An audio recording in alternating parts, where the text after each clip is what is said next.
Hello everybody, Phobos here. Welcome to episode 21 here on the KubiKraft server. Last time we were up in our lookout and we finished the whole thing off, and we've actually had a suggestion from Rusty Bell as to what it should be named, and it is certainly going to be called this from now on. It is no longer the lookout, it is the Temple of Sky Dragons. Isn't it the best thing ever? Temple of Sky Dragons. Why didn't I think of that? So anyway, as you can see, we are back in our absolute most favorite place in the world, the perimeter that we've been trying to dig out for quite some time now. Just basically, I thought that I'd be able to squeeze in little bits and pieces here and there, just in between builds and all that fun stuff, but honestly, it's been a challenge even just staying on top of the videos that I have produced. So we're going to dedicate this entire episode to trying to get this all figured out. Now, basically, what we've already got done is this section over here. And by done, I just mean like done enough that we can actually get the main flying machine that goes back and forth and covers the whole thing and pelts it down to the lava, right? It's done enough for that because we need 16 blocks of clearance. Now, I did run into a little bit of trouble, and this is kind of another reason why I gave up a little bit. Remember with the original flying machines that were trying to cut everything out sideways, you probably remember that there was issues with the TNT getting chucked around. Well, I thought that this wasn't a problem with this particular model, but I guess it is, because take a look at where it stopped. Yeah, not too happy about that. Basically, I saw that everything was just getting spit around in random spots. I'm hoping it was a fluke, and I'm hoping we're not going to run into problems today. But that being said, I think I figured out what it is. We are on a Spigot server. Spigot has done funny things with fence posts, and our build here actually relies quite heavily on fence posts to throw the TNT sideways instead of letting it go straight down. So since they messed with the code, I bet you that's exactly what's going on. So we're just going to try it out a couple times, and if we run into any problems, well, there's a plan B. Let's put it that way. Flying machine built. Minecart in place. Crossing fingers and starting the launch sequence. Okay, it is duping TNT. We have to race it all the way to the end because we have to actually make it stop on the proper spot. I'll take a peek here though. Okay, it seems to be chucking everything properly today, which is fantastic. Absolutely fantastic. There is the off chance that we have ran too far ahead, but we're going to see how well this goes. No! No, no, no, no, no, no. It's not supposed to blow itself up. Ah, come on now. What is going on? This was working so well before. Okay, let's try to do some surgery. No, really, guys, don't worry about me. Everything I do is perfectly safe. Just, you know, playing with TNT over a precarious cliff and all that fun stuff. It's a lot of fun. Okay, launch sequence in 3, 2, 1. Okay, in 3, 2, 1. I really hate flying machines. I am really, really starting to hate flying machines. So let's see if we can get this to work. We should be able to update this observer here to push the machine back so that we can start it over again. Let's give that a shot. If we can reach it from here. Ah! Okay, so far so good.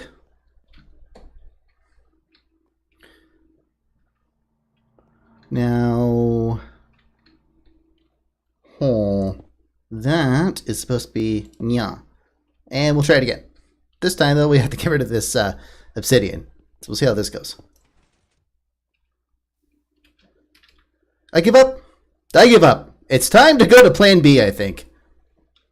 Not just yet, though. Not just yet. I forgot a piston, and that's why it's not working. And yeah, we'll try that first, and then we'll give up on life.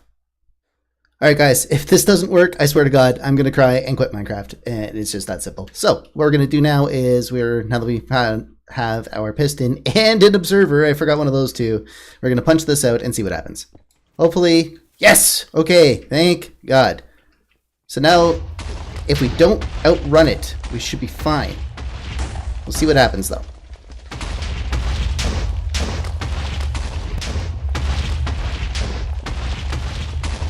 And it's in its final stretch, and this is where the machine stops and self-destructs.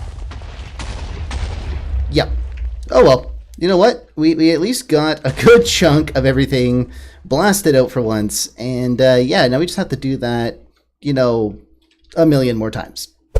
Well, we were making pretty good progress. As you can see, there's a significant amount of the nether gone now. However, yeah, it blew itself up again.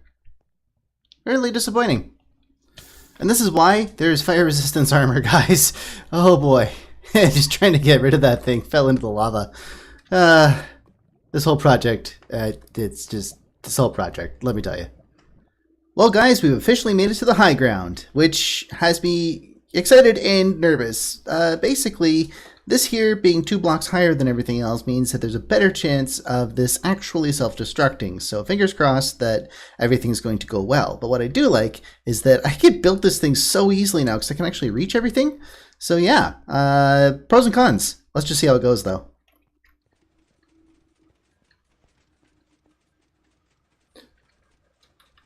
You know, Plan B is starting to look really good right now. Well guys, remember how I said that if everything didn't go well, I was probably going to cry and quit Minecraft and all that fun stuff? It happened. It happened. There was a very brief amount of time where I quit Minecraft because I had enough. And yeah, well, basically what happened was I took some time to eat, sleep, go to work, a few other things, and I came up with this as an idea. Now, I don't quite know if it works just yet, but here's the theory. Here's the theory. We're both going to see live if this makes sense or not. So this should be a blast-resistant flying machine, right? Right? So basically, the idea is that Endstone has the second highest blast resistance out of, well, it is the highest blast resistance out of the movable blocks. So the fact that we can move this and it has high blast resistance is actually really fantastic. So theoretically, what we can do with this is the following. We no longer have to throw the TNT forwards because that was causing issues. I'll actually show you briefly, now that I'm in a creative world, what the vanilla behavior is actually supposed to be. So you have your fence post and you have something like sand, right? Now you're probably wondering why we're talking about sand. We'll get to that in just a second. So we have fence post, and actually we'll do a whole row of fences here just for fun. And we'll go yeah, with some nya and some nya, and basically when you drop the sand, you'll notice that it floats and kind of jiggles around and stuff. That's because right now it's not a block, it's actually an entity. It is a falling entity, and that's the exact same thing that TNT is once you light it up. So let's do a little bit of this and a little bit of, what are those things called? Flint and steel. So basically, if we were to do something crazy like this, we'll just kind of, yeah, on the edge here, just for demonstration. I'm sure that everyone knows about this part, but you light it and it falls, right? So it's the exact same, well, maybe not the exact same code, but very similar code. And if you think about it, if we're throwing a fence post here and expecting that to be the thing that throws the TNT forward, that's definitely reliant on falling entity game mechanics. And in Spigot, instead of actually having it like this, it just kind of figures it out to be right there. So I think that's what's actually causing the difference. So a little bit of science. I'm sorry if I bored some of you guys, but yeah, basically the benefit of this is that we don't have to have a fence post anymore, which should be a little bit more Spigot friendly. Now the problem with that is that if it drops down, you have to have about 15 blocks worth of clearance, and we have well, we had 8, so 1, 2, 3, 4, 5, 8. So there's what, 3 blocks? I guess I could have just done this. 1, 2, 3. Yeah, 3 blocks of clearance instead of the 15 that we should have, right? So this here would allow it to kind of preserve everything. Anyway, I'm babbling on here. Let's just actually light this thing up and see what happens. So, yeah. There we go. TNT is right. All right, this time without the sand to get in the way. Now, hopefully what happens is we're going to see this actually protect the machine. I'm a little nervous about these front parts here, but honestly, I've sat back and thought about, I'm not smart enough to actually protect this part any more than it already is. So hopefully that's not going to be an issue, but that's probably where the fail point would be. So far so good. So far so good. This actually isn't too bad. Have I done it? Have I made a blast-resistant flying machine? That's awesome! Okay, let's see here. And like every other time, I have spoken too soon and the thing did blow itself up. It held out for a long time though, it really did. That's not too bad. But yeah, that being said, it's still not quite enough and we are going to have to go to plan B, I think. Plan B is definitely going to be a thing now and let's get started on that. So plan B starts with a little bit of resource gathering. And no, we're not going to be going to the drop shop. That would be just silly for us to use our own resources. We need diamonds. But anyway, Perkeblum Sleuth has actually gone and made a shop himself. And my understanding is that it's based around the idea that if you can't farm it in an AFK fashion, he sells it. So things like sand and whatnot. So we're going to go and, yeah, buy a bunch of sand. Take a look at this place. That is not bad. I like the use of the stone here as well as the blue stained glass. I've never actually been here before, so let's actually see what's going on. Any signs or anything like that? Oh, interesting use of the lighting. I like that. Okay, so yeah. We'll just kind of fly through this part. I think they're all empty because he's just getting started. Kind of like me. Start off with an empty shop. Okay, 1 diamond per shulker box. Ooh, that is exciting. Okay, gravel. Let's see here. That looks like it's probably our... Yeah! Okay, and that is 1 diamond per shulker box. Well worth it. Well worth it. Very happy that this is here. Very happy. Okay, and he's got some dye happening over here too. So that's good to know in case we ever run out of dye. So special thanks again to Sleuth for the availability of these services. So grateful. We're also going to need tremendous amounts of gunpowder. So usually I try to keep this stuff here for the community to use, but we need it today. We need it. And I'm going to have to just, I don't know, AFK over here at some point just to kind of make up for it. But yeah, our gunpowder today. Okay, we won't take all of it. We should check our mail while we're here too. Was that an innuendo? You know, guys, this plan might not be as good as I thought it was. Basically, I kind of hinted at this in earlier episodes that if it really came down to it, we would just manually blow up the Nether. And yeah, that's what the plan was. And I'm just realizing how resource intensive that actually is. Like, this is absolutely, it's mental. Because, like, basically, we have enough sand here to do 2 double chests, or to do, yeah, 2 double chests of TNT. But our gunpowder's definitely falling short. And I did some calculations, and it's going to take a tremendous amount of TNT. We'll see how far we get. But we're probably going to have to do a lot of AFKing. That's right. I'm supposed to turn off the... Go away. I forgot to turn on the mob switch before coming down here. So yeah, definitely not in peaceful mode right now, but... yeah, that's okay. So we managed to get ourselves a little bit of TNT here, which basically the plan is that we're going to punch out a bunch of little spots here and try not to crash the server while manually blowing everything up. So yeah, basically we managed to get ourselves almost 2 full shulker boxes, which you'd think would be enough, but this is a huge area. So yeah, we'll see how far we can get. And we'll probably do that in a little bit of question of the day, time-lapse type thing that we still need to find an official name for. So yeah, let's get started on that.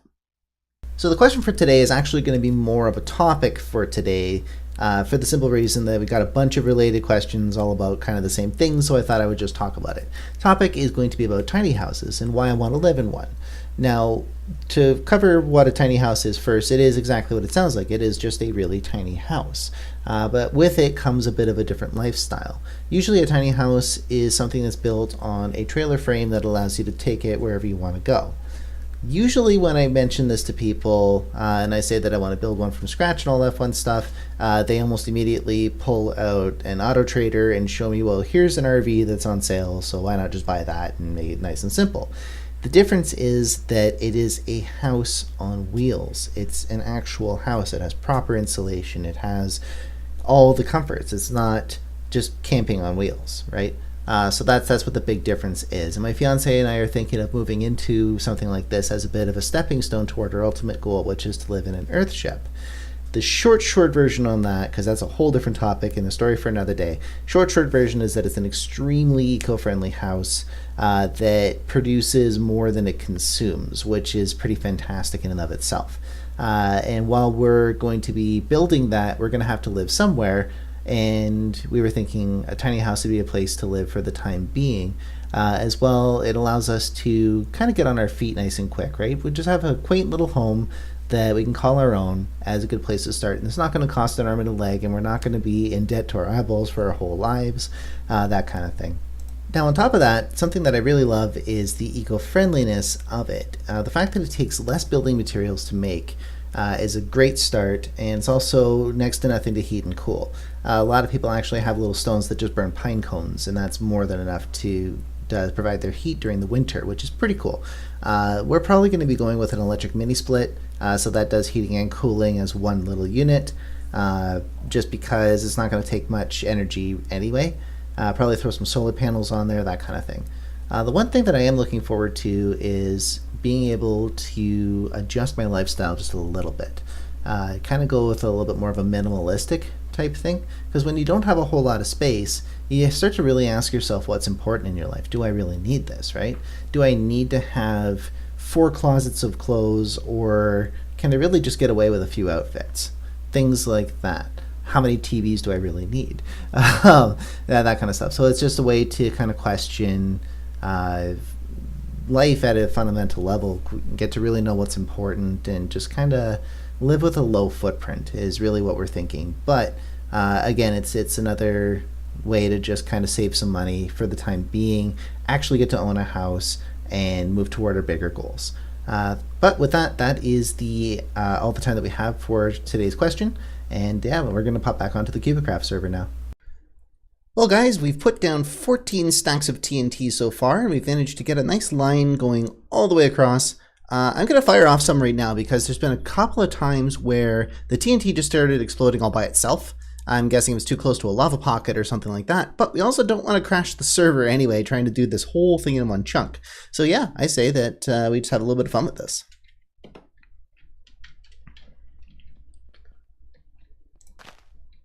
Oh, I see. We're going to need a flint and steel then. Alright, flint and steel armed. This should cause a chain reaction that'll actually wipe out everything except for over here, but well, we'll get to that eventually. And running.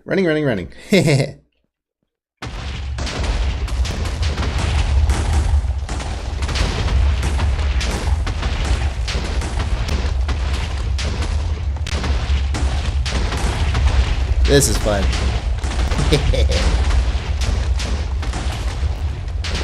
Although it's not as thorough as I was hoping.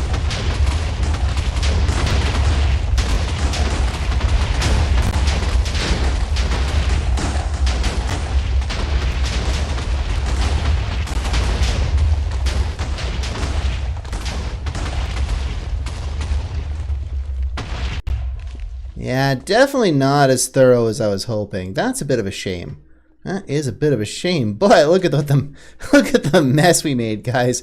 Oh my god, this place looks terrible now. Oh my, that's gonna be fun to clean up. Oh boy. And we missed a spot. Hopefully this isn't a really bad idea. Actually, let's yeah. There we go. So now that we have our little safety hole, yeah, running.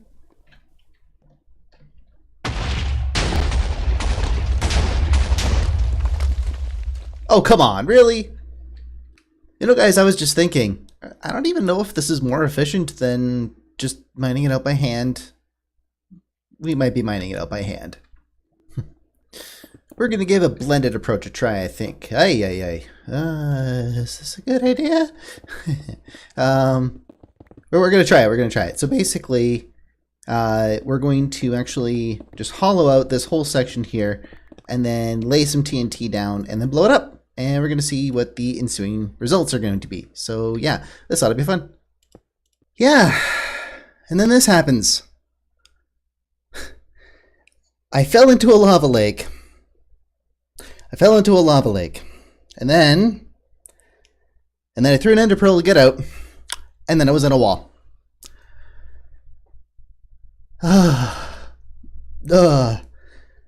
Okay, maybe my stuff is up on the nether roof. Maybe. Let's go check it out. Okay, so we're getting pretty close here. So, oops, it's more this way. So it's 397, 270. So we're at the 270 mark now. Were we out over by the witch farm? I think we might have been.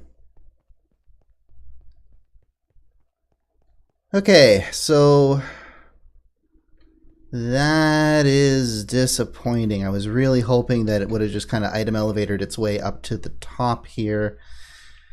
Guess we lost our stuff. We lost it. We lost everything.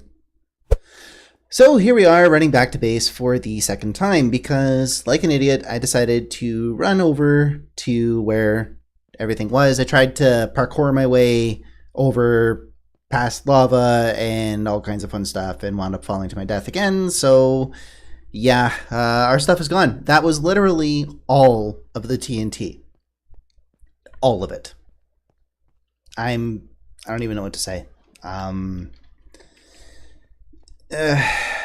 This whole project has been just a terrible idea. I don't know. I don't even know if I'm going to be able to finish this off, guys. I don't even know if it's worth trying anymore. I mean, flying machines don't work. I crafted up so much TNT and it's all gone now. So I'm going to have to AFK for another 2 weeks just to get the gunpowder back. Like, I really don't know. Like, and then even if I do manage to get this top layer out, that is a lot to clean up. And then there's still the matter of blasting out even more of it to then clean up all this stuff again, to then deal with the lava lakes, to finally build a farm. All of this just to build a farm. That's it. That's all it's been. So like I don't even know. I don't even know anymore, guys, if this is something we're going to continue working on. I'm going to take a break and I'm going to sort that out. Well, on a less depressing note, this place looks nice. Oh boy. For once, I actually feel like I bit off more than I can chew. It's really interesting. It's not a common place for me. But that being said, yep, we need to get our stuff back, and that's what we're going to be working on. I was actually really glad that some of our shulker boxes were still in the nether, because I thought that I had actually lost those completely. Yes, these three here, I've had to go and retrieve from the nether, and very, very glad that I was able to actually do that. Let's get we need wings. We need wings so that we can get down to the old fish farm because we don't have a storage system here just yet. Yeah, so gonna replace our stuff and probably we're not giving up. We're not giving up. So just to be clear about that, we're not gonna give up. I've taken a break and have found some new hope, and yeah, probably just going to dig everything out by hand because honestly, once we get turns out it's 23 layers because we have to make room for the machine too. But yeah, once we get 23 layers dug out, then just dropping the TNT from a duper should be fine. And hello, cat. That is, what are you, cat? Literally everything had to go wrong, right down to getting attacked by a cat mid-recording. Jeez. Oh, well. So as I was saying, yeah, I'm pretty confident that as long as all we're doing is dropping the dupe TNT, we shouldn't have any issues. Fingers crossed. Let's bring out the tear of a ghast. We made a ghast cry on our way out. It was great. But anyway, so yeah, just dropping it should be fine, and we need to get our stuff back, and yeah, that's what we're going to be working on, a little bit of AFK and all that fun stuff. So yeah, that is all that we have time for today though. So if you like what you saw here, definitely leave a like, and if you want to see more, then make sure to subscribe, hit that notify button, all that fun stuff. It's not your first episode, you guys know what to do. But that being said, this is Phobos signing off. Enjoy.